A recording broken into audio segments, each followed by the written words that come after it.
नमस्कार, जोहार। मैं याचना जायसवाल, आप देख रहे हैं न्यूज झारखंड। चलिए जानते हैं सुबह से लेकर शाम तक की झारखंड की तमाम बड़ी खबरों को। कल रिजल्ट, एग्जिट पोल ने एनडीए और इंडिया दोनों की बढ़ाई धड़कनें। 4 जून को लोकसभा चुनावों के रिजल्ट घोषित हो जाएंगे। इस बीच एग्जिट पोल को लेकर राजनीतिक गलियारे में शोर मचा हुआ है। अलग अलग संस्थाओं और मीडिया हाउस के सर्वे में भाजपा तीसरी बार आसानी से सत्ता तक पहुंच रही है। 300 से 350 तक औसतन सीटें आने की उम्मीदें की जा रही है। बहुमत के 272 वाली जादुई आंकड़े से 30 से 80 सीट अधिक आने का अनुमान लगाया जा रहा है। इधर झारखंड में एनडीए को 4 से 6 सीट तक का नुकसान अलग अलग एग्जिट पोल में बताया जा रहा है। झारखंड में एनडीए और इंडिया गठबंधन की धड़कनें एग्जिट पोल ने बढ़ा दी है। देश को लेकर भाजपा इत्मीनान है, वहीं झारखंड में आर पार की लड़ाई है। कई सीटों पर कांटे की टक्कर है, इसका संकेत एग्जिट पोल भी दे रहा है। कांग्रेस, झामुमो और अन्य को सीटें मिलती दिख रही हैं। झारखंड की 5 आदिवासी सीटों पर पक्ष विपक्ष की सांसें अटकी पड़ी हैं। आचार संहिता हटते ही विकास योजनाओं को दी जाएगी गति, धड़ाधड़ होंगे टेंडर। लोकसभा चुनाव आचार संहिता के 4 जून के बाद हटने से राज्य में विकास योजनाओं को गति दी जाएगी। झारखंड सरकार के स्तर से इस पर कार्रवाई भी तेजी से की जा रही है। संभावित विधानसभा चुनाव के चलते लगने वाले आचार संहिता को देखते हुए सभी विभागों की तैयारी तेज रखने को कहा गया है। कैबिनेट सचिव वंदना दादेल ने इस संबंध में सभी विभागों को पत्र लिखा है और कहा है कि वैसी नई योजना जिसको स्वीकृति लोकसभा आम चुनाव के पहले दे दी गई थी, उसे धरातल पर अविलंब उतारने का काम शुरू किया जाए। जिन योजनाओं की प्रशासनिक स्वीकृति मिल गई है उसका टेंडर करके काम प्रारंभ कराएं। जनोपयोगी एवं लोकहित संबंधित योजनाओं की आगामी 6 माह के अंदर पूर्ण कर लिए जाने का लक्ष्य दिया गया है। इसके लिए प्राथमिकता के साथ ठोस कार्य योजना बनाकर काम करने को कहा गया है। वित्त वर्ष 2024 से 25 के लिए 200 से अधिक योजनाएं तैयार की गई हैं। इनमें 80 योजनाएं बाल बजट को देखते हुए बनाया गया है। किसानों के ऋण माफी करने का प्रावधान, अबुआ आवास योजना, गरीबों की थाली के लिए दाल भात योजना सहित रांची इनर रिंग रोड पेयजल के लिए अंडरग्राउंड पाइपलाइन सिंचाई परियोजना, आंगनबाड़ी केंद्र भवन निर्माण, स्टेट टेक्नोलॉजी पार्क, प्रखंड स्तरीय लीडर स्कूल, पीएमजीएसवाई कॉलेज निर्माण सहित अन्य योजनाएं हैं जिन्हें 6 माह के अंदर धरातल पर उतारने के काम में तेजी की जाएगी। रांची में ईडी ऑफिस पहुंचे IAS Manish Ranjan. Tender commission घोटाला मामले में दूसरी बार पूछताछ। 28 मई को भी हुए थे सवाल जवाब। ग्रामीण विकास विभाग में हुए टेंडर कमीशन घोटाला मामले में विभाग के सेक्रेटरी रह चुके IAS Manish Ranjan ED office पहुंच चुके हैं। टेंडर कमीशन घोटाला मामले में उनसे आज दूसरी बार पूछताछ की जाएगी। इससे पहले उनसे 28 मई को पूछताछ की जा चुकी है। पहली बार उन्हें 24 मई को पूछताछ के लिए हाजिर होने का निर्देश दिया गया था, लेकिन वे हाजिर नहीं हुए थे। उन्होंने 3 हफ्ते का वक्त देने की मांग की थी। पिछली पूछताछ में मनीष रंजन ने कई सवालों पर चुप्पी भी साध रखी थी। वहीं मंत्री आलमगीर आलम से जुड़े सवालों में उलझ गए थे। दूसरी बार जारी समन के बाद आईएएस मनीष रंजन ईडी कार्यालय पहुंचे हैं। वे करीब 11:15 बजे ईडी ऑफिस पहुंचे थे। इस दिन मनीष रंजन से ईडी ने 9 घंटे के करीब पूछताछ की थी। इस 9 घंटे की पूछताछ के दौरान वे ईडी के कई ऐसे सवालों पर उलझे जो उनके और मंत्री आलमगीर आलम के रिश्ते से जुड़े हुए थे। इस दौरान मनीष रंजन ने कई सवालों पर चुप्पी भी साध रखी थी। मनीष रंजन से पहले अकेले में और फिर आलमगीर आलम के साथ बिठाकर सवाल जवाब किए गए थे। अमूल के बाद अब मदर डेयरी ने बढ़ाए दूध के दाम। 2 रुपए लीटर इजाफा करने का फैसला। फुल क्रीम दूध अब 68 रुपए में मिलेगा। अमूल के बाद अब मदर डेयरी ने भी दूध के दाम में बढ़ोतरी की है। कंपनी ने आज से दूध के दाम 2 रुपए प्रति लीटर बढ़ा दिए हैं। इस बढ़ोतरी के बाद अब मदर डेयरी के फुल क्रीम दूध की कीमत 68 रुपए प्रति लीटर हो चुकी है, जबकि टोन दूध की कीमत 54 रुपए से बढ़कर 56 रुपए प्रति लीटर कर दी गई है। मदर डेयरी ने डेयरी किसानों से कच्चे दूध की कंपनी की खरीद लागत में इजाफे को कीमतों में बढ़ोतरी का जिम्मेदार ठहराया है। मदर डेयरी ने कहा कि पिछले कुछ महीनों में दूध की खरीद के लिए अधिक कीमत चुकाने के बावजूद हमने नहीं बढ़ाए थे। इसके अलावा पूरे देश में गर्मी से दूध उत्पादन पर और असर पड़ने की संभावना है। अमूल ने भी आज यानी 3 जून से दूध के दाम 2 रुपए प्रति लीटर बढ़ा दिए हैं। Gujarat cooperative milk marketing federation ने कहा है कि अमूल गोल्ड, अमूल शक्ति और अमूल फ्रेश की कीमतों में बढ़ोतरी की गई है। रांची में आज बारिश की संभावना। कल से फिर बढ़ेगी गर्मी। झारखंड के 9 जिलों में 5 और 6 जून को लू का येलो अलर्ट। झारखंड में अभी भीषण गर्मी से राहत मिलने की उम्मीद नहीं है। मंगलवार से एक बार फिर तापमान बढ़ेगा। इस दौरान लू भी चलेगी।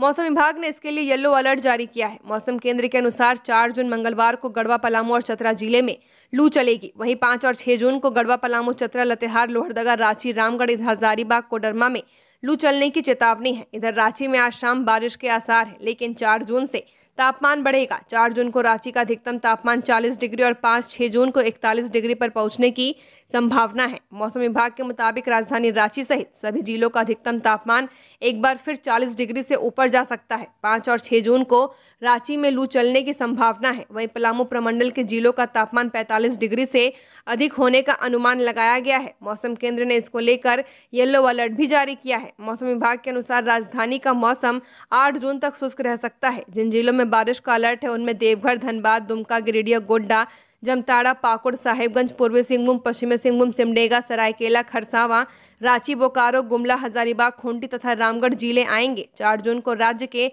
गढ़वा, पलामू तथा चतरा जिले में कहीं कहीं हीटवेव की स्थिति देखी जा सकती है। झारखंड के सभी टोल पर आज से गुजरना महंगा। भारतीय राष्ट्रीय राजमार्ग प्राधिकरण NHAI ने देश भर में टोल दरों में वृद्धि करने का निर्णय लिया है। अब राजमार्गों का प्रयोग करने वाले वाहन चालकों को आज से अधिक भुगतान करना होगा। इससे झारखंड से गुजरने वाले राष्ट्रीय राजमार्ग भी प्रभावित होंगे। वाहन चालकों के लिए NHAI ने टोल प्लाजा की नई दर रविवार रात 12 बजे से लागू करने की आम सूचना जारी कर दी थी। NHAI ने टोल प्लाजा के शुल्क की दर में जो संशोधन किया है उसके अनुसार करीब 2 से 5% तक टोल दर में बढ़ोतरी की गई है। बता दें कि राजमार्ग उपयोगकर्ता शुल्क का वार्षिक संशोधन पहले इस साल 1 अप्रैल से लागू किया जाना था, लेकिन लोकसभा चुनावों के कारण दर वृद्धि स्थगित कर दी गई थी। खबरों में आगे बढ़ने से पहले अगर आपने अभी तक इस चैनल को सब्सक्राइब नहीं किया है तो सब्सक्राइब कर लें, जिससे आपको झारखंड की हर छोटी बड़ी खबर के अपडेट मिलते रहें। तो चलिए बढ़ते हैं खबरों की ओर। पाकुड़ में प्रेमी संग घूम रही आदिवासी युवती से गैंगरेप, अर्धनग्न हालत में मिली। 7 लोगों ने की थी दरिंदगी, 2 गिरफ्तार। पाकुड़ में एक आदिवासी युवती के साथ गैंगरेप का मामला सामने आया है। जिस युवती के साथ गैंगरेप हुआ वह मूल रूप से साहिबगंज जिले के 3 पहाड़ थाना क्षेत्र के एक गांव की रहने वाली है। शनिवार की शाम वो अपने प्रेमी के साथ घूमने निकली थी। इसी दौरान 6 से 7 युवकों ने वारदात को अंजाम दिया। कहा जा रहा है कि युवती अपने प्रेमी की बहन के घर आई हुई थी। वो प्रेमी के साथ काजू बागान में टहल रही थी। इसी दौरान 6 से 7 युवकों ने दोनों को पकड़ लिया और युवती को प्रेमी से अलग कर उसे झाड़ी की तरफ ले गए, जहां आरोपियों ने उसके साथ गैंगरेप किया। गैंगरेप के बाद युवती को अर्धनग्न अवस्था में छोड़कर सभी आरोपी फरार हो गए। पीड़िता की शिकायत पर हिरणपुर थाने में मामला दर्ज कर लिया गया है। मामले में पुलिस ने रविवार को 2 आरोपियों को गिरफ्तार कर लिया। दोनों से पूछताछ की जा रही है कि साथ बाकी के आरोपियों की तलाश भी की जा रही है। पूरी घटना संथाल परगना के पाकुड़ जिले के हिरणपुर इलाके की है। पीएम सूर्य घर फ्री बिजली स्कीम, 300 यूनिट बिजली खपत पर फ्री लगेगा सोलर प्लांट। प्रधानमंत्री नरेंद्र मोदी का ड्रीम प्रोजेक्ट पीएम सूर्य घर फ्री बिजली स्कीम 4 जून के बाद पूरे देश में लागू होगा। प्रधानमंत्री नरेंद्र मोदी की कैबिनेट ने इसको लेकर निर्णय लिया था, मगर चुनाव घोषित हो जाने के कारण स्टेट को इसका लक्ष्य अभी तक नहीं किया गया है। केंद्र में नई सरकार गठन के बाद इस स्कीम पर काम तेजी से शुरू होने की उम्मीद की जा रही है, लेकिन अगले 15 दिनों में झारखंड JBVNL को भी टारगेट दिया जाएगा। प्रथम चरण में सरकार 300 यूनिट तक बिजली कंज्यूम करने वाले कंज्यूमरों को फ्री में सोलर प्लांट लगाएगी। इसमें कम आय और पीएम आवास कंज्यूमर शामिल होंगे। कॉमर्शियल कंज्यूमरों को इसका लाभ नहीं मिलेगा, केवल घरेलू को ही मिल पाएगा, जिसमें अपार्टमेंट तक शामिल है, बशर्ते अपार्टमेंट का इस्तेमाल कॉमर्शियल तौर पर न होता हो। सरकार पहले फेज में वैसे घरों को चिन्हित करेगी जिसकी बिजली की खपत मासिक 300 यूनिट तक है। ऐसे परिवारों को पूरी तरह से फ्री सोलर प्लेट और मीटर लगाया जाएगा। कम आय वाले पीएम आवास के लाभुकों को इससे जोड़ने का लक्ष्य। अपार्टमेंट वाले कैसे उठा सकते हैं लाभ? हर अपार्टमेंट का एक सोसाइटी होता है। अगर सोसाइटी को दिक्कत ना हो और आम सहमति बनी तो 10 किलोवाट तक घरेलू कंज्यूमर आम सहमति बनाकर अपार्टमेंट के ऊपर के खाली छत पर इसे लगा सकते हैं। कैसे मिलेगी सब्सिडी? कमीशनिंग रिपोर्ट मिलने के बाद पोर्टल से बैंक खाते का विवरण और एक कैंसिलेशन चेक जमा करना होगा। 30 दिनों के अंदर सब्सिडी खाते में आ जाएगी। पूर्व सीएम हेमंत सोरेन पर समन की अवहेलना मामले में सुनवाई 15 जून को। सीजीएम कोर्ट से मामला MP MLA कोर्ट में स्थानांतरित। समन का अवहेलना मामले में पूर्व सीएम हेमंत सोरेन के खिलाफ ईडी की शिकायतवाद पर अब सुनवाई 15 जून को होगी। सीजीएम कोर्ट ने यह मामला MP MLA कोर्ट में स्थानांतरित कर दिया है। पूर्व में सीजीएम कोर्ट द्वारा मामले में संज्ञान लिए जाने के बावजूद भी हेमंत सोरेन की उपस्थिति चौथी बार सीजीएम कोर्ट में नहीं हुई थी। मामले में हेमंत सोरेन की ओर से सीजीएम कोर्ट के समन आदेश को हाईकोर्ट में चुनौती दी गई है। हाईकोर्ट में यह मामला अभी लंबित है। बता दें कि इस संबंध में ईडी की ओर से शिकायतवाद संख्या 3952/2024 सीजीएम कोर्ट में दाखिल की गई है। शिकायतवाद में शिकायतकर्ता ईडी की ओर से बताया गया कि हेमंत को ईडी ने जमीन घोटाला मामले में 10 समन किया था, जिसमें से मात्र 2 समन पर ही हेमंत सोरेन ईडी के समक्ष उपस्थित हुए थे। यह ईडी के समन की अवहेलना है। हेमंत ईडी के समक्ष 20 जनवरी को 8वां समन एवं 31 जनवरी को 10वां समन में उपस्थित हुए थे। सुनवाई के दौरान ईडी की ओर से दलील देते हुए कहा गया कि दिल्ली के सीएम अरविंद केजरीवाल के समन मामले में ईडी ने दिल्ली में सीजेएम कोर्ट में शिकायतवाद दर्ज कराया था। पलामू में प्यास बुझाने के लिए बंदरों ने लगा दी सिंचाई कूप में छलांग, 35 से ज्यादा की मौत से हड़कंप। पलामू में पाकी के सोरठ गांव में सिंचाई कूप में 35 से ज्यादा बंदरों का शव मिला है। मिली जानकारी के अनुसार प्यास बुझाने के लिए बंदर यहां आए थे, लेकिन बाहर निकल पाने से बंदरों की डूबने से मौत हो गई। शव मिलने के बाद पूरे इलाके में दहशत का माहौल है। बंदरों की मौत के बाद वन विभाग के कर्मियों को मौके पर भेज दिया गया। मामले की जांच की जा रही है। मिली जानकारी के अनुसार पाकी के सोरठ गांव के कुएं में डूबकर करीब 35 से 40 बंदरों की जान चली गई है। रविवार की शाम सोरठ गांव में कुछ चरवाहे जंगल में गए थे। इसी दौरान उन्हें कुछ दुर्गंध महसूस हुई। उन्होंने इधर उधर देखा तो पास में ही एक कुआं दिखा, जिसमें से दुर्गंध आ रही थी। जब वे कुएं के पास गए तो देखा कि अंदर पानी पर बंदरों के शव पड़े थे। सभी बंदरों की मौत कब हुई, इसकी जानकारी किसी ग्रामीण को नहीं है। ग्रामीणों का कहना है कि जंगलों में जलाशय सूख चुके हैं, बंदर पानी की तलाश में भटक रहे होंगे। इस दौरान सिंचाई कूप देखने पर वो प्यास तो बुझाने में सफल हो गए, लेकिन बाहर नहीं निकल पाने से बंदरों की डूबकर मौत हो गई। जेबी केएसएस अध्यक्ष जयराम महतो के खिलाफ पीड़क कार्रवाई पर रोक जारी। जेबी केएसएस के अध्यक्ष और गिरिडीह लोकसभा क्षेत्र के प्रत्याशी जयराम महतो को रांची सिविल कोर्ट से मिली राहत बरकरार है। पिछली सुनवाई के दौरान अदालत ने जयराम महतो के खिलाफ पीड़क कार्रवाई पर रोक का आदेश दिया था, जिसे आज सोमवार को विस्तार दिया गया है। रांची सिविल कोर्ट के अपर न्यायायुक्त एजीसी 15 की कोर्ट में सुनवाई के दौरान जयराम महतो के अधिवक्ता ने बहस के लिए समय मांगा, जिसे कोर्ट ने स्वीकार कर लिया है और जयराम के खिलाफ पीड़क कार्रवाई के आदेश को 10 जून तक विस्तार दे दिया। अब इस मामले में कोर्ट 10 जून को सुनवाई करेगा। रांची में रेत का खेल, 400 रुपए ट्रैक्टर के बालू की रातों में कीमत 7,500। पुलिस से उग्रवादी तक करते हैं वसूली। रांची के बुढ़मू थाना क्षेत्र स्थित छापर का दामोदर नदी घाट इन दिनों बालू माफियाओं के लिए सबसे सुरक्षित उत्खनन क्षेत्र बन चुका है। इस बालू घाट पर न तो खनन विभाग की नजर है और न ही जिला प्रशासन की। यदि नजर है तो सब कुछ फिक्स है। रात के अंधेरे में यहाँ रेत का खेल शुरू हो जाता है, जो अल सुबह तक चलता रहता है। बालू तस्कर छापर समेत किरगड़ा और चुरुगड़ा के आसपास की नदियों से बेखौफ होकर बालू निकालते हैं। इसके बाद इस बालू को रांची, पतरातू और केरेडरी भेजते हैं। इन इलाकों में कई स्थानों पर बालू के लिए डंपिंग यार्ड भी बनाए गए हैं, जहां से रांची समेत आसपास के इलाकों में बालू की सप्लाई की जाती है। इस अवैध कारोबार में स्थानीय संगठनों से लेकर कई पुलिसकर्मियों का कमीशन तय है। रात के 11 बजे से तड़के 5 बजे तक एक फिक्स कमीशन देने के बाद प्रति ट्रैक्टर की दर से बालू के परिचालन की छूट है। सुबह 6 बजे के बाद बालू की ढुलाई होती है तो कार्रवाई होती है, ताकि प्रशासनिक अधिकारियों की नजर में रहे कि अवैध बालू की ढुलाई पर पुलिस कार्रवाई कर रही है। एक अनुमान के मुताबिक छापर से रातों तक रोजाना बालू का ट्रांजैक्शन 17,50,000 रुपए के करीब होता है। इस हिसाब से प्रतिमाह 5,25,00,000 रुपए के अवैध बालू की ढुलाई छापर से रातों के बीच हो रही है। पंडरा में मतगणना स्थल की 24 घंटे निगरानी कर रहे सभी दल। रांची लोकसभा सीट जीतने को लेकर इंडी गठबंधन आश्वस्त है। गठबंधन का दावा है कि ईवीएम में उसकी जीत फिलहाल लॉक है। वह ईवीएम को लेकर कोई कोताही नहीं बरतना चाहती है।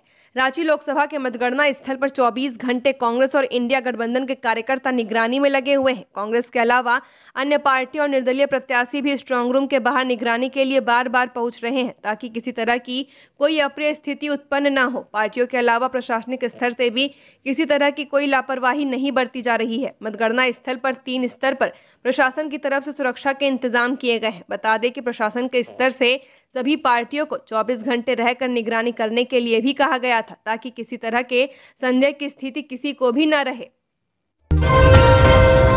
रांची टाटा हाईवे पर खड़े ट्रक को कंटेनर ने मारी टक्कर, चालक घायल। झारखंड में आज सोमवार 3 जून को सुबह सुबह एक सड़क दुर्घटना हो गई। हाईवे पर खड़े एक ट्रक को कंटेनर ने पीछे से टक्कर मार दी, जिसमें चालक घायल हो गया। सीमेंट लदा ट्रक ब्रेकडाउन की वजह से हाईवे पर कल से ही खड़ा था। राजधानी रांची के तमाड़ थाना क्षेत्र में हुई इस दुर्घटना में कंटेनर का चालक बुरी तरह से घायल हो गया है। दुर्घटना में कंटेनर का चैम्बर पूरी तरह क्षतिग्रस्त हो गया। ड्राइवर काफी देर तक चैम्बर में फंसा रहा। पुलिस ने काफी मशक्कत के बाद चालक को कंटेनर से बाहर निकाला। तमाड़ के स्वास्थ्य केंद्र में प्राथमिक उपचार के बाद चालक की गंभीर स्थिति को देखते हुए उसे रांची के रिम्स रेफर कर दिया गया। उसकी पहचान दीपक यादव के रूप में की गई है। दीपक यादव बिहार के बांका जिले का रहने वाला है। श्रावणी मेले में इस बार भक्तों को मिलेगी बेहतर स्वास्थ्य सुविधा। देवघर में स्वास्थ्य विभाग श्रावणी मेले की तैयारी शुरू कर दिया है। मेले को लेकर कई प्रस्ताव विभाग की ओर से तैयार किए गए हैं। इस बार के श्रावणी मेला पिछले साल की तुलना में बेहतर करने का प्रयास किया जा रहा है। हर साल श्रावणी मेले में देश विदेश के कई राज्यों से बाबा बैजनाथ मंदिर में श्रद्धालु पूजा करने के लिए आते हैं। इस बार श्रद्धालुओं की चिकित्सक सेवा पर 3.2 करोड़ खर्च कर स्वास्थ्य विभाग करेगा। सिविल सर्जन ने डॉक्टर रंजन सिन्हा के सभी प्रस्ताव का बजट तैयार कर डीसी व स्वास्थ्य विभाग कार्यालय को भेज दिया है। भेजे गए प्रस्ताव में जिक्र है कि इस बार श्रद्धालुओं की स्वास्थ्य सुविधा के लिए 30 एम्बुलेंस की जगह 40 एम्बुलेंस लगाया जाएगा। सभी एम्बुलेंस एयर कंडीशनर युक्त होगी। इसके साथ साथ वर्ष 2023 की तुलना में इस बार 4 से 5 अस्थायी हॉस्पिटल बनाया जाएगा, जहां पर 3 शिफ्ट में डॉक्टर और स्वास्थ्य कर्मचारी तैनात रहेंगे। इसके साथ साथ 150 की संख्या में डॉक्टर, 400 से 500 की संख्या में एएनएम के अलावा अन्य स्वास्थ्यकर्मी मौजूद रहेंगे। बलियापुर में 2 पक्षों में हिंसक झड़प, 1 दर्जन घायल। बलियापुर के मस्जिद टोला व पालटोला के युवकों के बीच रविवार की देर शाम बलियापुर हटिया के पास हिंसक झड़प हो गई। इस दौरान दोनों तरफ से जमकर ईंट पत्थर व लाठी डंडे चले हैं। घटना में 1 दर्जन लोग घायल हो गए। घायलों में एक ही की हालत गंभीर बताई जा रही है। घटना के बाद कुछ स्वार्थी तत्वों ने मामले को सांप्रदायिक रंग देने का प्रयास किया, लेकिन बलियापुर थाना प्रभारी आशीष भारती के नेतृत्व में पुलिस ने मौके पर पहुंचकर दोनों पक्षों के लोगों को खदेड़ दिया। घटना के बाद तनाव को देख पुलिस वहां कैंप पर रही है। सूचना पाकर सिंदरी एसडीपीओ भूपेंद्र रावत, धनबाद मुख्यालय के डीएसपी शंकर कामती भी दलबल के साथ पहुंचे। आचार संहिता खत्म होते ही बड़े पैमाने पर होगा आईपीएस का तबादला, हटाए जाएंगे कई जिलों के एसपी। आचार संहिता खत्म होते ही झारखंड में बड़े पैमाने पर आईपीएस अधिकारियों का तबादला किया जाएगा। साथ ही कई जिलों के एसपी का भी तबादला होगा। सूत्रों से मिली जानकारी के मुताबिक 6 जिलों के एसपी बदले जाएंगे। साथ ही आईजी और डीआईजी रैंक के अधिकारियों का भी तबादला किया जाएगा। ऐसा माना जा रहा है कि अगले सप्ताह आईपीएस अधिकारियों की ट्रांसफर पोस्टिंग की लिस्ट जारी हो जाएगी। जानकारी के अनुसार झारखंड सरकार राज्य में विधि व्यवस्था को लेकर गंभीर है। ऐसे में बेहतर परिणाम नहीं देने के वाले आईपीएस अफसर बदले जाएंगे। ऐसे अधिकारियों के काम की समीक्षा की जा रही है। जिले में कप्तान बदलने के लिए अपराध का ग्राफ भी देखा जा रहा है। लगातार बढ़ रहे आपराधिक घटनाओं पर अंकुश लगाने के लिए तेज तर्रार आईपीएस अधिकारियों को जिम्मा सौंपने पर भी मंथन चल रहा है। झारखंड में वोटिंग में पुरुषों से आगे रही महिलाएं, मुद्दों पर भी दिखी ज्यादा मुखर। झारखंड के 14 संसदीय सीटों पर मतदान के दौरान महिलाएं पुरुषों के मुकाबले आगे रही हैं। केवल रांची और जमशेदपुर को छोड़कर सभी जगह वोटिंग में महिलाएं पुरुषों से आगे रहीं। इसके साथ महिलाएं अपने चुनावी मुद्दों पर भी मुखर दिखी। मुख्य निर्वाचन पदाधिकारी ने बताया कि पलायन के कारण पुरुष को घर से बाहर जाना पड़ रहा है। पुरुष मतदाताओं में आई भारी कमी का कारण पलायन हो सकता है। बता दें कि 14 लोकसभा सीटों पर 1 जून को मतदान खत्म हो चुका है। उम्मीदवारों की किस्मत ईवीएम में कैद हो चुकी है। कल यानी 4 जून को मतगणना होनी है। झारखंड के 14 लोकसभा क्षेत्रों के अंतर्गत विधानसभा की 81 सीटें हैं और इनमें से 68 में पुरुषों के मुकाबले महिलाओं ने अधिक मतदान किया है, जबकि 13 में पुरुषों का मतदान प्रतिशत अधिक रहा। पुरुषों के कम मतदान का कारण काम के सिलसिले में पलायन की संभावना मानी जा रही है। मुख्य निर्वाचन पदाधिकारी के रवि कुमार ने 6 मतदान से जुड़ी एक रोचक जानकारी साझा करते हुए उन्होंने बताया कि 14 संसदीय निर्वाचन क्षेत्रों में से 12 में महिलाओं ने पुरुषों से अधिक मतदान किया है। सिर्फ रांची और जमशेदपुर में पुरुष मतदाताओं ने महिलाओं से अधिक मतदान किया है, लेकिन उसका अंतर भी मामूली रहा है। गजराजों पर काबू पाना वन विभाग की बड़ी चुनौती। वन विभाग के लिए हाथियों पर काबू पाना एक बड़ी चुनौती बन चुकी है। 1 जून की रात हाथी ने विधानसभा के पास अपनी उपस्थिति दर्ज कराई थी। इससे लोगों में दहशत फैल गया। इससे पहले पूर्वी सिंहभूम में मतदान करने जा रहे 65 साल के सुरेंद्रनाथ हांसदा को हाथी ने पटक कर मार डाला था। पहले भी हाथियों के दहशत के कारण राजधानी के नगड़ी में धारा 144 लगाई जा चुकी है। उस वक्त वन विभाग वन संरक्षक की अध्यक्षता में 4 मंडलों में वन अधिकारियों की एक समिति बनाई गई थी, जो इस बात की जांच कर रहा था कि झुंड से बिछड़ा एक हाथी अचानक इतना उग्र क्यों हो गया। लेकिन अब तक यह रिपोर्ट भी पूरी तरीके से तैयार नहीं की जा सकी है। वन विभाग हाथियों पर काबू पाने के लिए योजनाएं तो बना रहा है, लेकिन वह कारगर साबित नहीं हो पा रही है। इस विफल योजना की भरपाई आम लोग अपनी जान माल देकर चुका रहे हैं।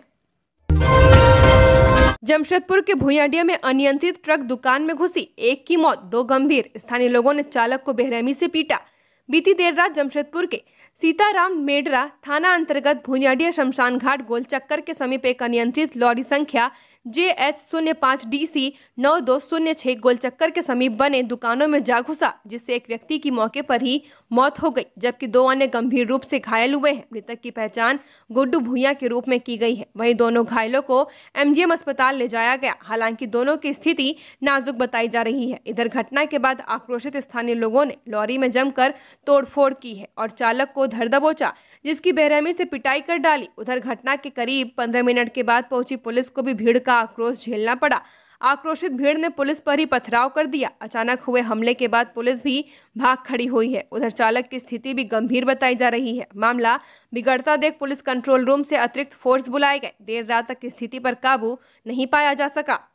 झारखंड की और खबरों के लिए बने रहिए हमारे साथ। हमारे चैनल न्यूज़ झारखंड पर चैनल को सब्सक्राइब करें, साथ बेल आइकन को प्रेस करें। नमस्कार।